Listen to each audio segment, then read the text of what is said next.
Ce matin, en étant en grève, dans le même temps où il y avait le blocus des élèves, on s'est mis d'accord sur un texte qu'on distribuera par la suite, demandant, exigeant le retrait de la réforme Blanquer.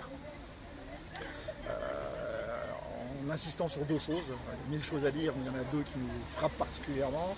C'est les inquiétudes qu'on peut avoir sur les jeunes et sur ce qui va être un changement radical du système scolaire, sans aucune garantie pour eux en termes d'orientation future, de formation qui pourront réellement être suivies, de conséquences de leur choix.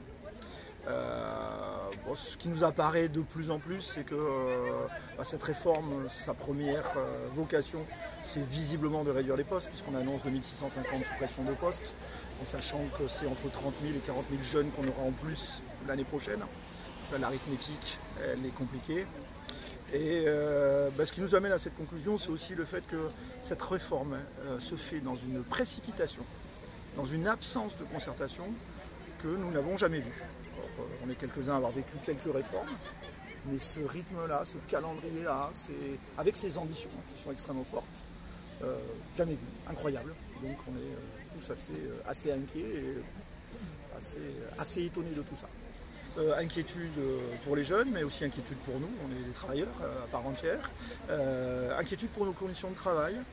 Inquiétude aussi, oui, tout bêtement sur ça. On va devoir appliquer quelque chose, et on commence à appliquer quelque chose, parce que nos élèves de seconde sont dans une nouvelle classe de seconde, et personne n'est capable de nous expliquer tout à fait ce qu'on doit faire, comment le faire, et je dirais profondément, on est aussi effectivement inquiet sur nos conditions de travail.